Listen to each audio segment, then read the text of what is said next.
Je m'appelle Nicolas Vincent Poirier et aujourd'hui, je vous parle de deux mini-séries. Une mini-série québécoise qui est, selon moi, une des meilleures mini-séries québécoises que j'ai vues dans ma vie jusqu'à date. Et la deuxième, c'est une mini-série américaine qui a été vendue d'une drôle de façon parce qu'elle est considérée comme impossible à classer. Donc, pour la série québécoise, je vous parle de la mini-série Vitrerie Joyale. C'est un projet qui a été créé et écrit par Martin Matt, qui met en vedette Martin Matt et est disponible sur Amazon Prime. Et bon, c'est une série inspirée, entre autres, de la vie de son père, mais aussi de beaucoup d'expériences à Martin Matt personnellement. D'ailleurs, bon, ça a été écrit par lui et François Havard. Et vraiment, c'est une mini-série. On parle de 6 épisodes d'une trentaine de minutes chaque. Moi, j'ai vu ça comme un film de 3 heures, bon, séparé.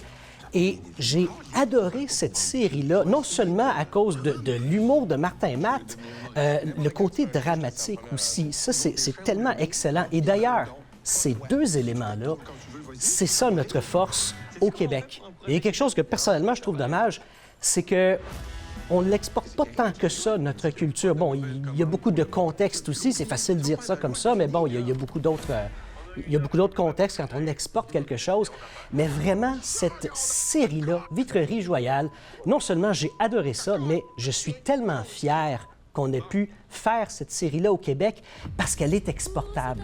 Elle est vraiment exportable. Et pourquoi je dis ça? Bien parce qu'on n'a pas besoin de connaître qui est Martin Matt pour apprécier cette série-là.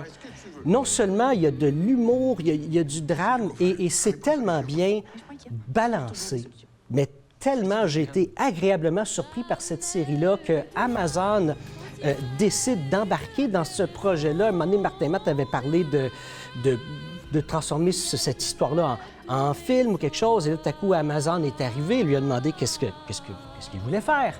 Et c'est là qu'il a mentionné cette idée-là. Et vraiment, chapeau à toute l'équipe. C'est excellent, c'est parfait.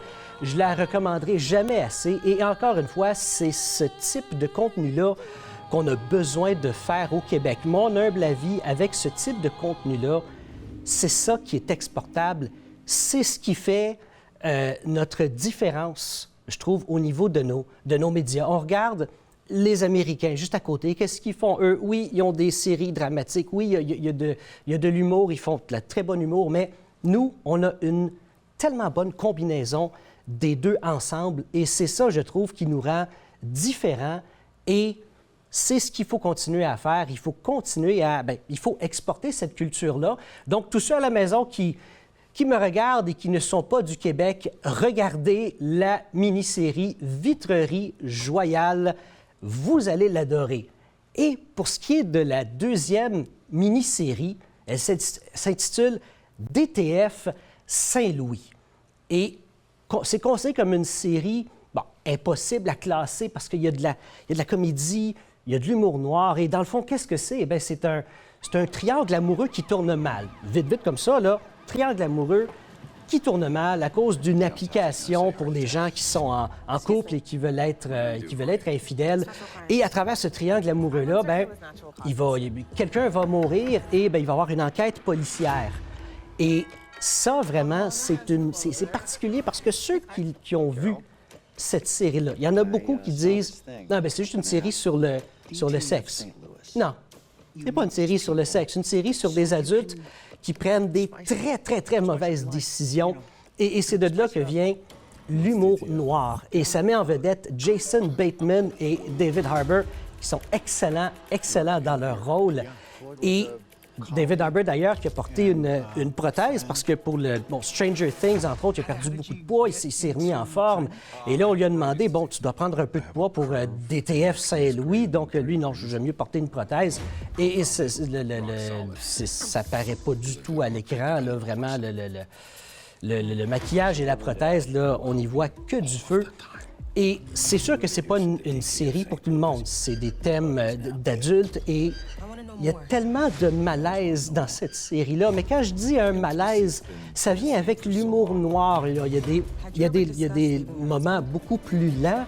Et à travers ça, ça fait un peu penser au style de Fargo. Autant le film que la série Fargo ou le film I, Tonya. Pour ceux qui ne l'ont pas vu, c'est excellent comme série. Et bon, ça a été créé et réalisé par Stephen Conrad, qui a écrit et réalisé Patriot pour Amazon Prime. Allez voir cette série-là aussi, c'est excellent. DTF Saint-Louis est basé sur une histoire vraie. Ça a été basé sur un article qui explique un triangle amoureux qui s'est très mal tourné. Bon, ça, c'était une histoire vraie, l'article. Et Stephen Conrad a pris cette histoire-là et l'a peaufinée à sa manière pour donner DTF Saint-Louis. Encore une fois, c'est une série excellente, mais c'est pas fait pour tout le monde.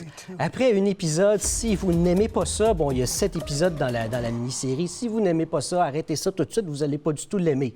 Mais si vous aimez la première émission, je suis sûr que vous allez aimer les autres. Et sur ce, je vous dis à la semaine prochaine.